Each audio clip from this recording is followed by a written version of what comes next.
Halo Sobat Fresh Garden, kita ketemu lagi dengan Fresh Garden. Hari ini kami membawa satu resep penting untuk tanaman kita. Seperti kita tahu, tanaman membutuhkan unsur NPK di dalam pertumbuhannya ya, nitrogen, fosfor, dan kalium. Dan saya berada di lokasi yang mana di sekitar saya ini banyak sekali materi untuk pupuk nitrogen, yaitu daun, rumput, dan gulma. Nah, hari ini kita akan fokus ke unsur lain yang tidak kalah penting untuk tumbuh kembang tanaman apapun, yaitu fosfat, sedikit kalium, kalsium, dan beberapa mineral penting seperti magnesium misalnya. Tanpa nutrisi-nutrisi ini, tanaman tidak akan tumbuh maksimal. Dan nutrisi-nutrisi ini akan kita siapkan dengan resep yang akan kita buat hari ini. Keren kan? Keren banget. Kenapa? Karena kami akan memberikan resep yang sesuai dengan prinsip Fresh Garden, yaitu dari bahan-bahan yang murah dan kalau perlu itu merupakan limbah yang biasanya kita buang. Kita akan manfaatkan untuk nutrisi bagi tanaman kita. Dengan begitu tercapai dua tujuan, tanaman kita sehat dan kita terlepas dari keharusan untuk membeli. Jadi dengan bahan yang ada di sekitar kita, dengan limbah-limbah yang kita produksi, kita juga bisa menghasilkan nutrisi untuk tanaman kita.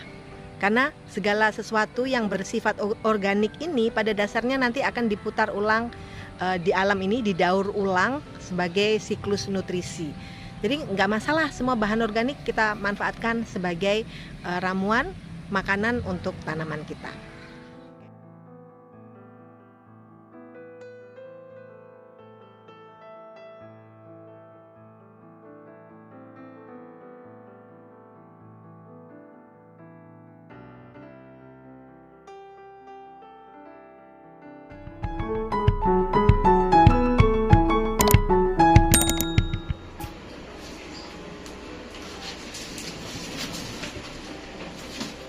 Menurut Jared Diamond, yang kebetulan kami punya bukunya, Gun, Germ, and Steel, dia mengatakan bahwa proses domestikasi hewan itu sudah dilakukan sejak awal peradaban pertanian manusia.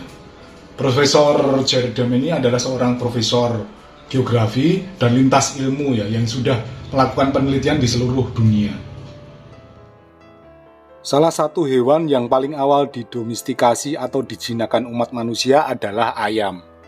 Ayam didomestikasi dari ayam hutan yang berkeliaran di hutan-hutan di pemukiman awal peradaban manusia. Begitu juga sejarah domestikasi hewan yang lain, dari hewan peliharaan juga hewan ternak.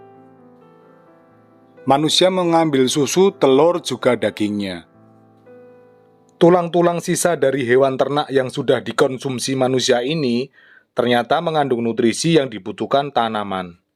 Tulang diketahui mengandung paling tidak kalsium 39%, fosfor 17%, kalium, sodium, dan magnesium masing-masing di bawah 1%. Yang akan kita lakukan di sini adalah mencoba mengekstraksi nutrisi ini dengan cara sederhana. Langkah pertama, keringkan tulang dengan cara menjemurnya. Juga bisa ditambahkan dengan kulit telur. Siapkan arang untuk membakar tulang dan kulit telur kita. Anda bisa gunakan wadah pot dari tanah liat seperti ini ya. Atau bisa juga dengan kompor atau alat barbeque, pemanggang sate, drum bekas, apa aja yang tersedia. Yang penting bisa untuk melakukan bakar-bakar. Tulang dan cangkang telur sebagai bahan utama. Toples berbahan dari kaca sebagai wadahnya. Lalu 2 botol cuka masak. Cuka ini akan kita gunakan sebagai bahan pelarut dari tulang dan cangkang telurnya. Kita nggak punya tepas ya? Enggak. Kan kita nggak pernah membakar sate. Ini apinya sudah jadi. Bara arang. Masukkan tulang, belulang, sisa ayam yang kita punya.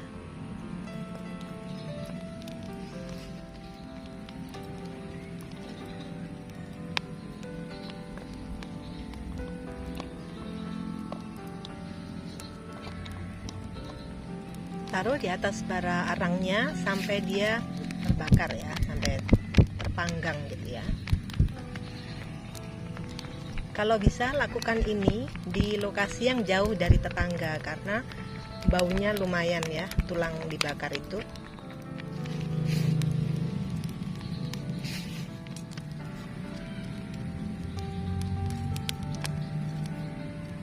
Kalau tulangnya sudah mulai menghitam, sudah bisa diambil dan disisihkan. Oke, ini cukanya kita akan tuang di toples yang berbahan kaca. Pastikan Anda tidak menggunakan bahan plastik ya untuk wadahnya, karena melibatkan cairan yang asam dan tulang yang panas. Ini kita akan angkat. Ini jadi sudah mulai menghitam. Nah, seperti itu ya. Jadi sebagian sudah hitam, masukkan ke larutan cukanya.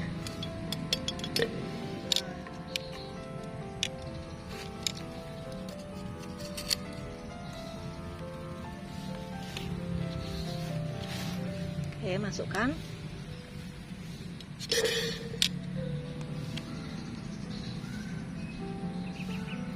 Jadi ingat kopi jos.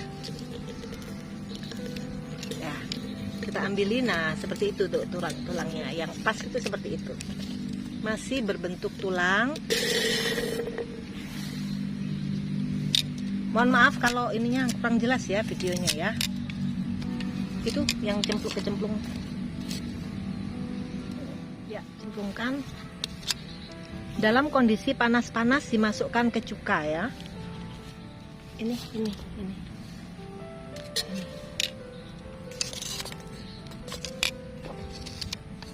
Nah, itu.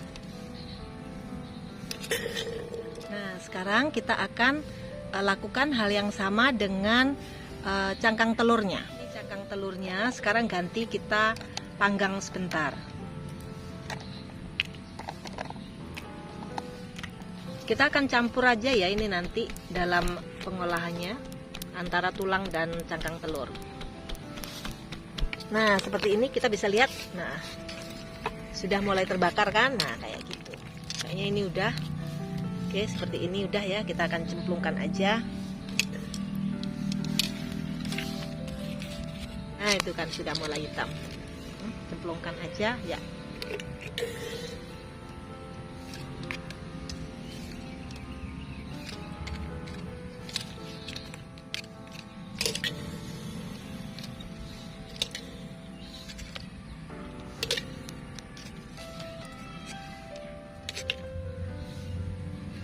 Nah, seperti itu ya hasilnya ya.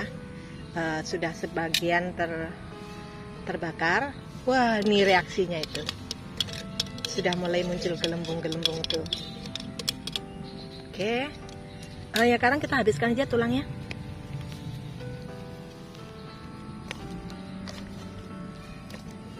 Jadi ini adalah alternatif mengkomposkan tulang dan cangkang telur.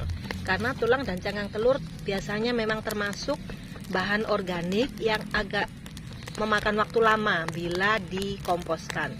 Bahkan banyak orang yang melarang pengkomposan sisa atau limbah protein hewani seperti ini, limbah hewani seperti tulang dan cangkang.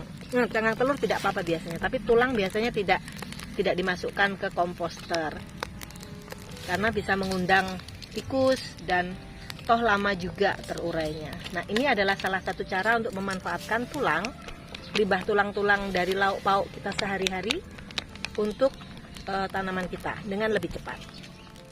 Kita hanya perlu 7 hari ya mendiamkan tulang di dalam cairan cuka ini sebelum bisa diaplikasikan. Keren kan? Limbah yang biasanya terbuang dimakan tikus, sekarang kita bisa manfaatkan sebagai pupuk. Kita akan campurkan.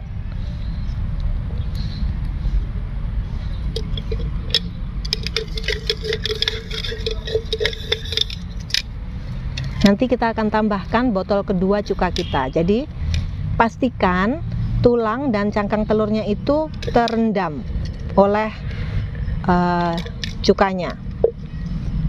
Kalau Anda tidak punya cuka, Anda bisa gunakan cairan POC yang sangat asam dan sudah berumur lebih dari 2 bulan ya kalau bisa.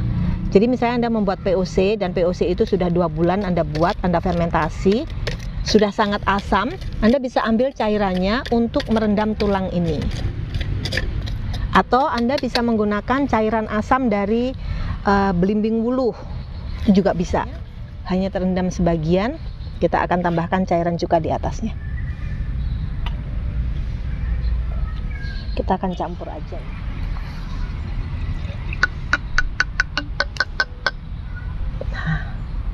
Nah, pas ya.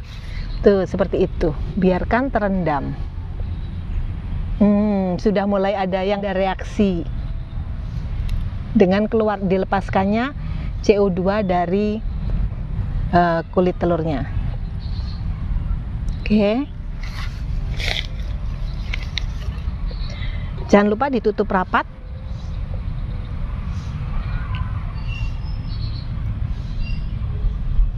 Ini makanya kita harus pakai gelas kaca.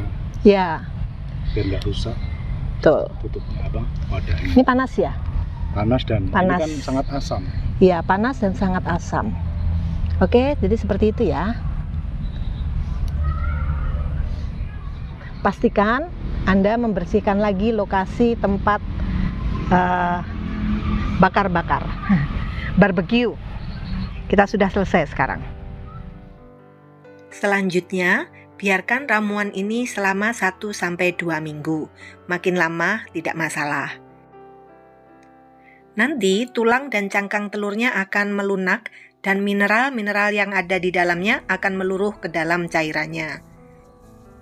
Toplesnya bisa dicek dan dibuka setiap hari. Pupuk kalsium fosfat sederhana kita sudah selesai dibuat. Selain mudah dibuat dan dari bahan yang gratis, keuntungan lain dari pupuk ini adalah dia mudah diserap oleh tanaman. Karena pupuk ini larut dalam air.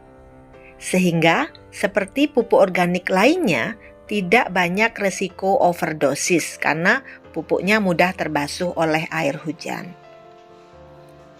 Dalam aplikasinya nanti bisa dicampur dengan beragam pupuk organik lain sehingga makin lengkap kandungannya. Untuk dosis dan aplikasi, lihat screen berikutnya. Ingat, diamkan dulu ramuan ini selama minimal 7 hari. Terima kasih sudah menyaksikan sampai akhir dan semoga bermanfaat.